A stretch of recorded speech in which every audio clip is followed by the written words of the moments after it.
lot of praise for the Suns' backcourt, deservedly so, but their big fella continues to shine, and his underhanded granny shot from half court is pretty good. Go ahead and you do your work down there, big fella, because you are tough to stop. Alley-oop from Booker. Cam Johnson finds Ayton. This is the play that Tim showed us a little earlier on the touchscreen. Ayton had 10 and 8 in the first half. Off the Bridges miss, there's Ayton for the loud follow. Yeah! The Valley roaring its approval as one last alley-oop from Paul to Ayton. Too easy. 22 on 8 of 10 shooting from the floor. Also grabbed 19 rebounds. 22 and 19. Becoming the 4th player in finals history to have 20 and 15 on an 80% shooting performance in a game. The other 3? How about a list you're on with Wilt, because he's on every list, Kareem and Bill Russell? You have to, I don't even know if the young man fully understands how great this list is. Wasn't alive when they were playing, really, but that's okay. He's here now, and he is enjoying every bit of this. I mean, I'm just happy because I woke up saying, this is just one game closer. You know what I'm saying? I get goosebumps. Sometimes I overwhelm myself on the way to the game. I'm having a lot of fun because my guys in there, they keep me level, and, they keep me intent with it. We welcome Tim Legler back. You just had an observation. If you're DeAndre Ayton, what do you get? Take that graphic that you just showed, put that on your wall, blow that thing up, put it in a frame. I mean, I'm sure he has grand aspirations for his career, but, I mean, you're not joking. You're talking about Bill, you're talking about Wilt, you're talking about Kareem, and you're on that list. He continues to be excellent, and the Suns get this victory. But you made the point earlier, Tim. You expect to see a different Bucks approach on the defensive side as it relates to switching. How different do you anticipate Giannis will appear in Game 2? I think significantly, unless he's just completely lying about how his leg feels. I mean, if he's saying, hey, it felt no pain, felt great out there, and we're going to take him at his word, then I'm going to say what I saw tonight was a guy that was sort of tentative, feeling that thing out. That was a very serious injury. He's been through a lot. I'm sure he's still got swelling in there. He seemed like a guy that was not in his normal aggressive mindset. That's not the same guy I've watched for the last few years. So if he's telling the truth and he really does feel good physically, well, the test is now behind me. Game 2, you get back to being Giannis Antetokounmpo, playing downhill, getting in gaps, taking advantage of a team that plays a lot of small lineups.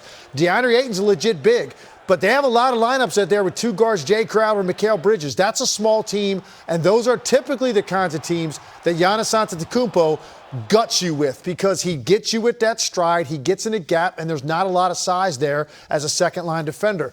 That's what I expect to see out of Giannis. He has to be, obviously, much better than he was tonight if the Milwaukee Bucks want to have a shot at winning this. Our guy Stanford, Steve, hope you're enjoying the beach, big man, makes the point, and he's right, that the biggest mistake we tend to make this time of year in particular is to overreact to what we see in a game, presuming it will continue in the next. It often does not.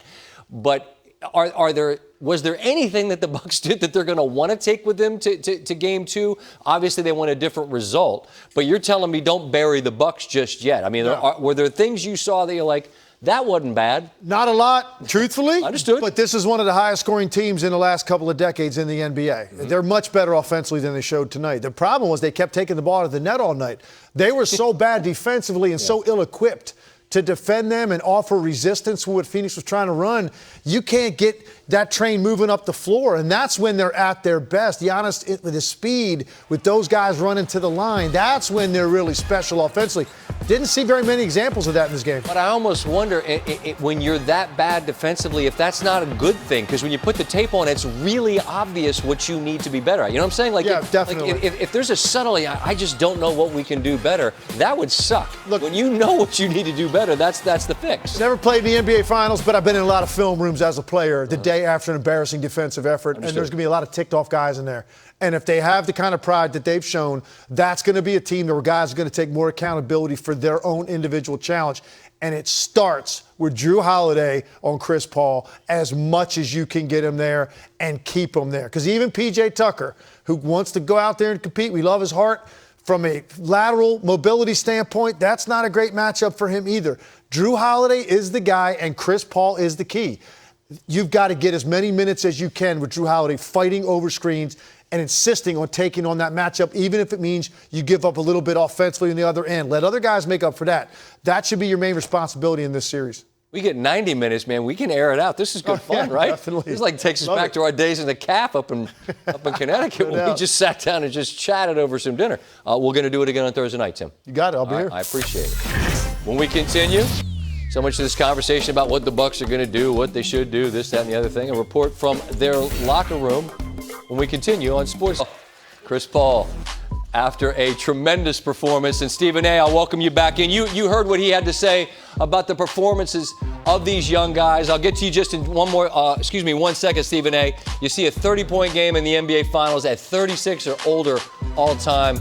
You know Kareem's on that list. He was ageless. Tim Duncan, you could say the same about him. And now Chris Paul, in his first NBA Finals game, joins that list. I wanted to get back to you, Stephen A., just to get your thoughts about what you heard, specifically about the youngsters, because this is their first playoff run, whether it's Booker or Ayton or Bridges. What are you seeing from those guys in complementing what Paul is providing?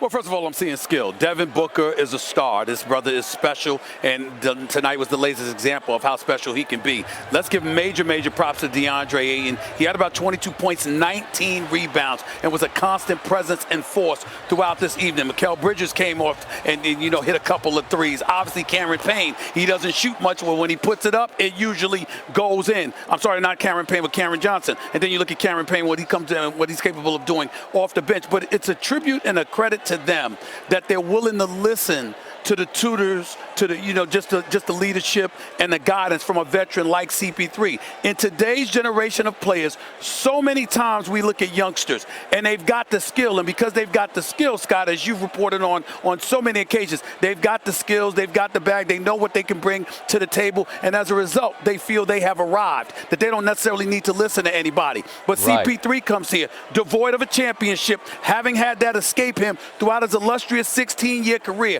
and despite the absence of a championship, they treat him like a champion because they respect the knowledge that he's trying to bless them with and the level of wisdom that he's imparted upon them. And so you got to give them credit where credit is due. To be young, to be established, to have the money, to have the skill set, to have all the adulation thrown in their direction, and to still be humbled enough to be held in check by a leader searching for his first championship, not one that came here as a champion. You got to give credit where credit is due. It shows that although they're young, they're incredibly mature, and they showed it tonight by being prepared for game one and pretty much throughout these playoffs. Every single series they've walked into, they've come here prepared and ready to play and put somebody else on their heels to start the playoffs. You got to give credit where credit is due in that regard.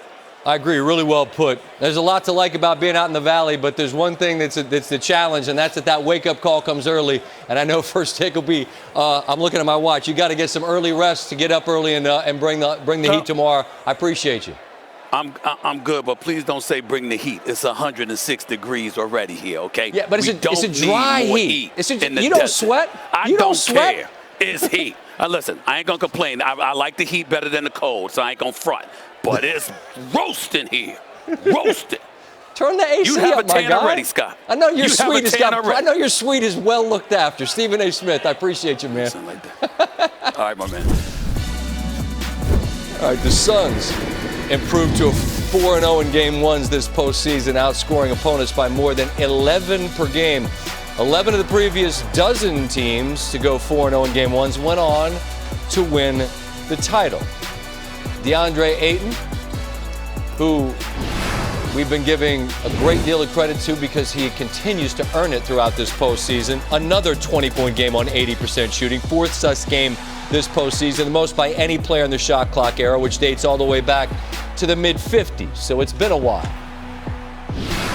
As for the 36-year-old NBA Finals rookie, Chris Paul, 32-9, the first player with at least 38-9 in an NBA Finals debut since Michael Jordan in 1991. Coach Bud on what he saw from Paul and the Suns.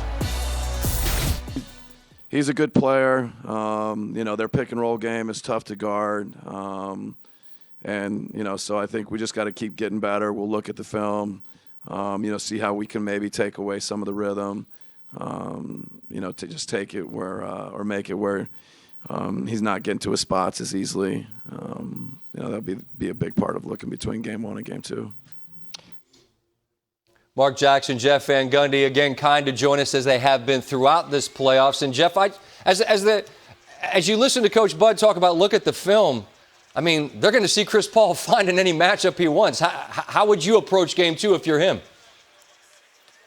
Well, I think the first thing you have to analyze is, do you like the matchups that you had on the floor defensively? And then 2, you started with the switching of pick and roll scheme and then went into a drop coverage. Again, they got what they wanted tonight against all of it. So, to me, how do you deploy Drew Holiday best? Is he best on Booker? Is he best on Paul? And how can we keep him on? You got to take away one of the 2 guys. You can't have all 3 of Ayton, Booker, and Paul all getting off. So I think these are big challenges because there are no easy answers to the pick and roll game of Phoenix. Mark, as a distinguished point guard that you were, as you watch Paul, I mean, I don't want to be over the top here and be guilty of hyperbole, but how do you best frame the performance that he had in his first finals game at the age of 36? Well, he was spectacular. Just did an incredible job of controlling the pace, winning the battle of 1-5 pick and roll on his own terms. Settled for nothing. Got to his spot time and time again, the mid-range jumper, and made him pay the price. He was absolutely spectacular, and the Milwaukee Bucks has got to make an adjustment of how they defended the 1-5 and 2-5 pick and roll. And but to both of you, we've gotten the thoughts earlier from Tim Legler and Stephen A.Smith, and just and from Chris Paul, most notably, because he's the guy on the floor with these youngsters. They haven't been through these playoff battles, and I keep leaning into your experience with the process of learning it. These guys, this is their first trip around the block. I just wonder how impressed you are with what these young guys are doing in this first postseason. I'm very impressed, but I'm more impressed with the leadership. Monty Williams setting the culture. Trusting, also securing his own manhood and secure with him as a coach to trust Chris Paul to also be a leader. And then trusting Devin Booker. It's contagious all throughout this lineup. They've done an outstanding job of embracing each other and listening. Yeah, I love the roster that James Jones built here. I think they have a great complementary players surrounding their 2 stars in Paul and Booker. It's a really good team. They've been the best team in basketball record-wise since the bubble last year, and they're going to be tough to beat. Milwaukee, they have the talent, they have the coaching, they have the players. I do think they're missing, because I love the unit they put on the floor with Giannis at 5. If they had DiVincenzo, it would give them another size, big, skilled player that they could deploy with Giannis at the 5. So I'm really interested to see who Milwaukee plays and how they play next game. All right, we'll get those answers on Thursday night. Look forward to visiting, hopefully, after that game's complete. Thanks, gentlemen, for the time. We'll talk again soon, okay? Thanks, Scott. Thank you, Scott.